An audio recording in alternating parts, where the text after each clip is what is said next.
बिस्मिल्लाहिर्रहमानिर्रहीम। अस्सलाम वालेकुम students, welcome back to my channel all about maths with Sahar. आज की वीडियो क्लास 7th के लिए है। जो मैथ की वर्कशीट है ELC स्कूल की समर वेकेशन की वर्कशीट, वो उसका क्वेश्चन फर्स्ट में स्टार्ट करवाने लगी हूँ, तो आपने बिल्कुल इसको लास्ट तक देखना है। यूनिवर्सल सेट, अब यूनिवर्सल सेट दिया हुआ है U1 0 1 2 3 4 और बी में क्या है 1 3 5 7। Then find B complement. अब ये जो स्लैश है इसको हम कम्प्लीमेंट का नेम देते हैं, तो बी कम्प्लीमेंट फाइंड करना है। यूनिवर्सल का और बी का दोनों का यूनियन फाइंड करना है, और यहाँ पे हमने यूनिवर्सल और बी का जो है वो इंटरसेक्शन फाइंड करना है। तो सबसे पहले हम जो है वो बी का कम्प्लीमेंट फाइंड करें। अब बी का कम्प्लीमेंट फाइंड कैसे करते हैं ये आपने बिल्कुल ध्यान से देखना है। यूनिवर्सल में से माइनस कर देते हैं बी को। अब माइनस करना किसे कहते हैं, ये हम बोलेंगे कम्प्लीमेंट, बी का कम्प्लीमेंट। और बी के कम्प्लीमेंट को हम इस तरह भी रिप्रेजेंट करते हैं बी सी। जैसे यूनिवर्सल हमारे पास क्या है 0 1 माइनस बी। अब बी हमारे पास क्या है 1 3 5 7, मीन्स के ये सारे ऑड नंबर्स जो है वो कंटेन करता है। दोनों वैल्यूज सेम होती हैं, जैसे कि 1 और 1 सेम है। ये आप कट नहीं करोगे, बस मैं आप लोगों की आसानी के लिए यहाँ पे कट कर रही हूँ। ठीक है, कट कर लिया। यहाँ पे 5 भी एग्जिस्ट कर रहा होगा, 5 भी कट हो गया, 7 भी एग्जिस्ट कर रहा होगा, वो भी कट हो गया, और ये भी कट हो गया, क्योंकि ये सारी काउंटिंग है, होल नंबर है, और ये है सिर्फ और सिर्फ ओड नंबर। तो जब हम होल नंबर में से ओड नंबर निकालेंगे तो जो बाकी हमारे पास बचेगा हम वो लिखेंगे 0 2 4 6 8 एंड सो ऑन। बाकी हमारे पास जो है वो जो है इवन नंबर बच गए 0 को कंटेन करते हुए। तो बस आपने ये चीज़ याद रखनी है कि हम बी का कम्प्लीमेंट यानी कि किसी भी वैल्यू का कम्प्लीमेंट जब हम फाइंड करते हैं तो वो कैसे करते हैं, यूनिवर्सल में से उस वैल्यू को जो सेम सेम है उनको छोड़ के बाकी जो यूनिवर्सल में बचता है वो आपने लिखना है। कभी कभार ऐसा होता है कि ये दोनों चेंज होते हैं, मतलब उन्होंने खुद से बताया था कि जैसे a माइनस बी, तो फिर जो फर्स्ट में बचेगा इन दोनों में सेम, उनको स्किप करके जो बाकी बचेंगे फर्स्ट वाले में से वो हम यहाँ लिखते हैं। कभी कभार ना बी में से भी कुछ बच जाता है, तो इस वजह से आपने ये चीज़ याद रखनी है कि जो हमारे पास फर्स्ट में बचेगा हम वही लिखेंगे। अब सेकंड जो क्वेश्चन है वो फिर लिखते हैं। तो सबसे पहले हमने क्या करना है, यूनिवर्सल यूनियन बी फाइंड करना है। यूनिवर्सल की जगह हम क्या करेंगे, यूनिवर्सल की वैल्यू पुट करेंगे 0 1 2 3 4 एंड सो ऑन। ये हमने यूनिवर्सल की वैल्यू लगा ली, का सेट लगाया और सेंटर में लगाया यूनियन का साइन, और फिर हमने लगाना है बी का सेट, यहाँ लिख देना है 1 3 5 7 एंड सो ऑन। अब यूनिवर्सल में हम क्या करते हैं, सारी वैल्यूज़ को अरेंज करके और उनको लिख देते हैं एक सेट में। Universal union B is equal, 0 से स्टार्ट हो रहा है सबसे छोटा, तो 0, फिर 1 दोनों में है तो एक दफ़ा लिखेंगे, 2 3 दोनों में है एक दफ़ा लिखेंगे, 4 5 6 7 8 9 10 एंड सो ऑन लास्ट तक। इंटरसेक्शन में जो चीज़ें सेम होती हैं दोनों सेट में हम वो लिखते हैं। तो हमने फाइंड करना है universal intersection B is equal, universal set लिखेंगे हम 1 2 3 4 सो ऑन। फिर ये हमने भी लिखा, फिर हमने बी का लिखना और सेंटर में लगाना है इंटरसेक्शन का साइन। बी की वैल्यू क्या है 1 3 5 7 सो ऑन। अब इंटरसेक्शन में हमें पता है कि जो चीज़ें दोनों में सेम होती हैं, दोनों में कॉमन होती हैं, हम वो लिखते हैं।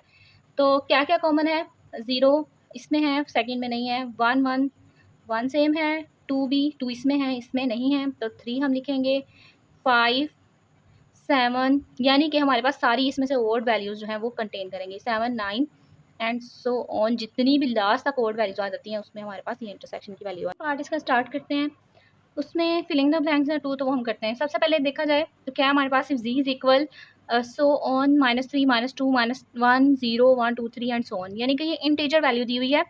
तो आपको पता है कि इंटीजर वैल्यू इंटीजर का सेट जब दिया होता है तो हम उसे जी से रिप्रेजेंट करते हैं, और उसका मतलब होता है 0 से स्टार्ट होता है, +-1 +-2 +-3 एंड सो ऑन। तो उन्होंने भी यहाँ पे सो ऑन ही दिया हुआ है, इसको मैंने स्प्लिट करके शॉर्ट फॉर्म में लिखा।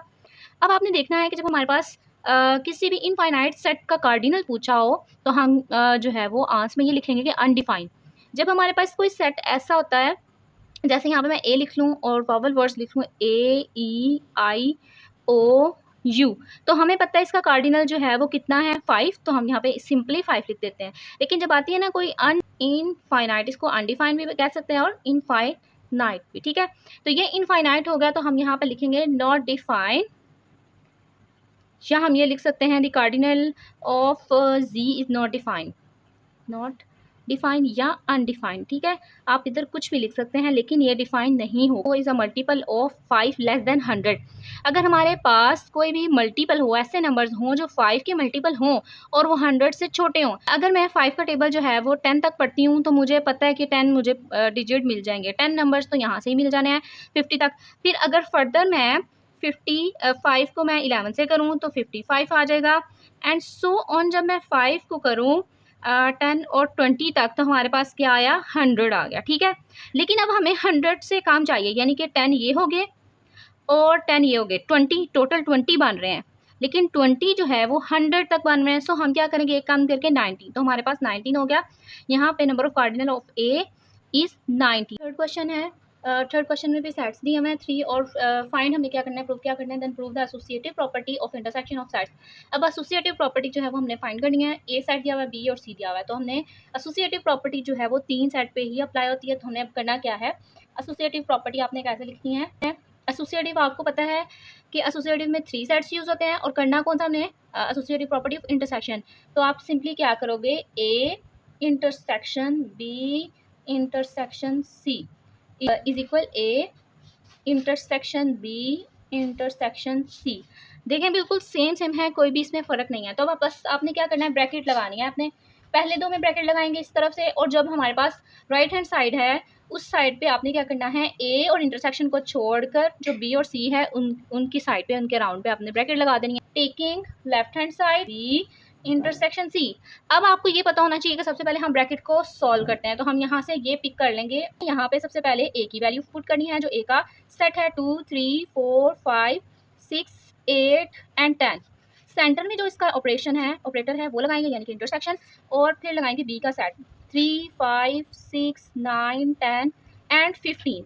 अब इंटरसेक्शन में आपको पता है कि हम यहाँ पे जो सेम चीज़ें होती हैं हम वो लिखते हैं। तो सबसे पहले देखें, 2 नहीं है, 3 है, 3 लिख लेंगे, 5 है, 5 लिखेंगे, 6 है, 6 लिखेंगे, और 9 भी नहीं है, 8 भी नहीं है, तो 10 हमारे पास बिल्कुल सेम है, तो 10 लिखेंगे। उसके बाद कोई भी नहीं है, तो ये हमारे पास क्या हो गया, इंटरसेक्शन बी का आंसर आ गया। अब जो लेफ्ट हैंड साइड है उसको आपने पूरा कंसीडर करना है और उसकी वैल्यू फाइंड करनी है, ए इंटरसेक्शन बी और इंटरसेक्शन सी। अब बाद में इंटरसेक्शन दिया तो आपने बाद में ही लिखना है, इसको पहले नहीं लिखेंगे। ए इंटरसेक्शन बी का जो आंसर आया है हम वो लिखेंगे सेट के अंदर 3 5 6 एंड 10। ये हमारे पास ए इंटरसेक्शन बी की वैल्यू है, और सेंटर में हम लगाएंगे इंटरसेक्शन, और सी जो है वो हम यहाँ पे पुट कर देंगे 5 10 15 एंड 25। अब यहाँ से भी हमने कुछ सेम निकालना है, तो यहाँ पे हमारे पास सेम क्या चीज़ें हैं हम वो लिखेंगे।